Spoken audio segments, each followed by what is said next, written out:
Yes, yes. Welcome to the ancient world of tabletop games. I am Agamemnon from the historical documentary Time Bandits. This is a report from a fugitive. In my videos on hobbies on painting modules, I drew attention to this particular construction, the sprue holder. I use it for pallets and bits of sponge, as well as for long tools like knives and files. To justify the name of it, I also propped a sprue there. But what is a sprue? The Sprue Conspiracy is an intergalactic pan-dimensional organization which controls the Warhammer 40k universe by means of shadow play, behind-the-scenes machinations, and high-tech ambush tactics.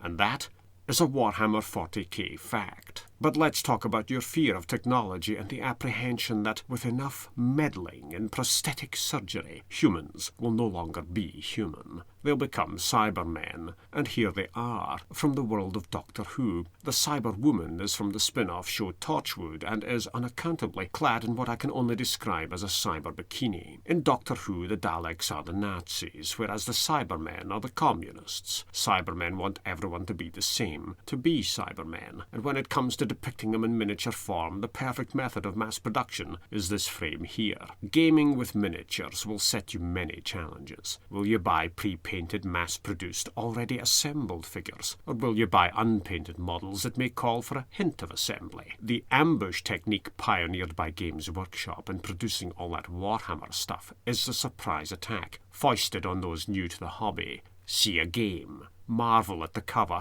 open the box, discover a stack of plastic frames the width of a man's leg. More experienced hobbyists know the score. Welcome to the world of the sprue. What is the sprue? It's part of the machine that creates these models. Liquid plastic flows down through the sprue into the injection mold, along these runners into the frame. The sprue is the entry point. It is also the term used for the stalk of plastic that's left when the frame is finished. If that stalk isn't left in place, it is sheared off at this area here, the gateway into the product. From my days of wrestling with model aircraft kits, I've known this part of the product as the frame. Someone with greater knowledge of the production process imparted this snippet to me.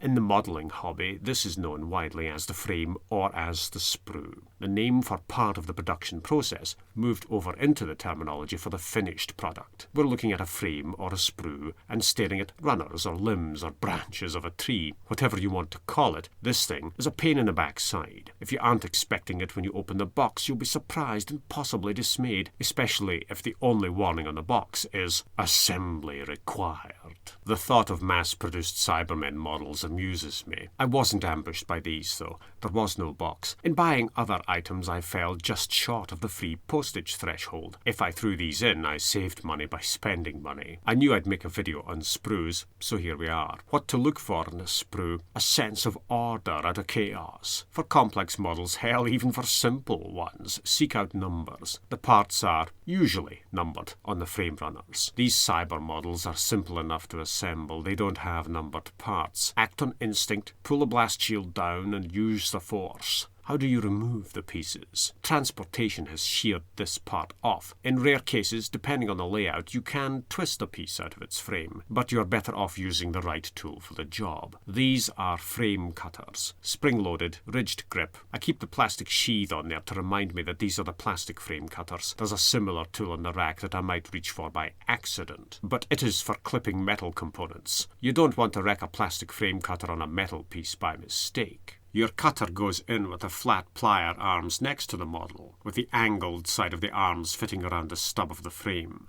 The worst mistake you can make is to cut an essential part of the model clean off. Glue is your friend. Computers are vital in developing the shape of the frame and all the subframes and tree branches within the product. This computer efficiency drive crams in as many components as is feasible from a production standpoint, even if that view turns unfeasible when snipping fiddly pieces out. How do you deal with Games Workshop, cough cough, those manufacturers and the labyrinths they create? As this Cyberman is already trying to break free from his plastic tomb, why not start here?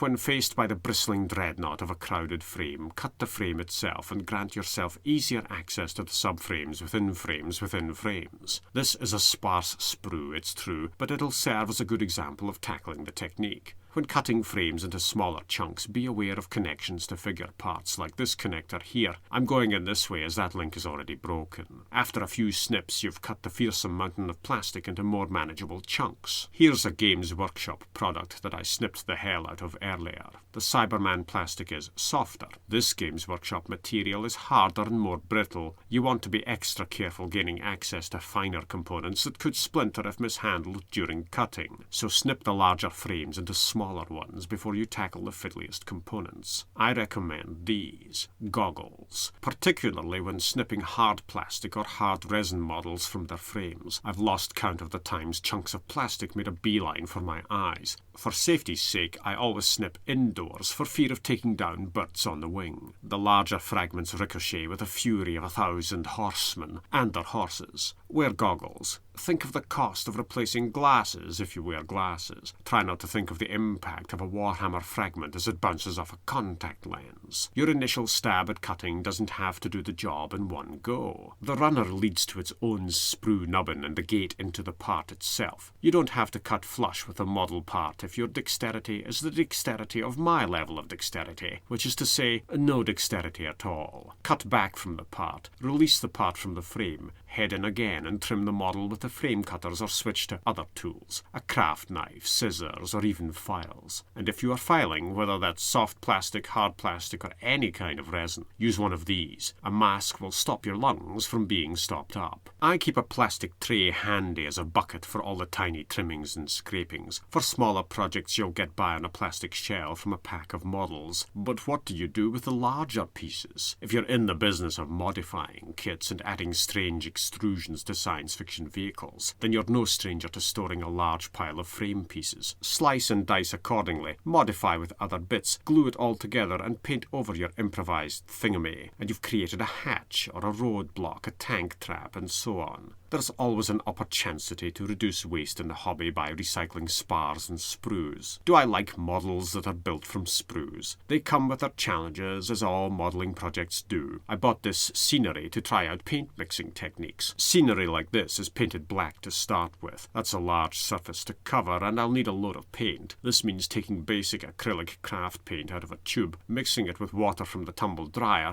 adding a small amount of medium, and seeing what sort of a hash I've made of the recipe. It's better to mess up your paint job on a larger figure, especially on the underside of an interior floor that's part of a scenic model. If the recipe falls apart, I scrub the acrylic clean and start afresh, or skip the scrubbing job and repaint with a new formula. When a product tells you that assembly is required, buy tools to go with the job. You'll need a pair of pliers marketed as a frame cutter, a sprue cutter, or side cutter. That's what to look for. And you'll use a cutter to snip parts out of frames. If you're going to cut actual runners, reach for a larger cutter to work through that thicker plastic. This saw is for really thick, awkward metal cuts, but it won't have any trouble beavering away through sturdy plastic. Once your model parts are out of the framework, you can use the frame cutter to trim excess plastic from the model parts, though switch to other tools for precision modelling. That's what craft knives and files are for. Plan every cut. Snipped frames are, to use a technical term, jaggy. Mind your skin. Wear goggles. Keep the glue handy if you cut the wrong bits off. That doesn't apply to fingers. Epoxy takes too long to seal cuts.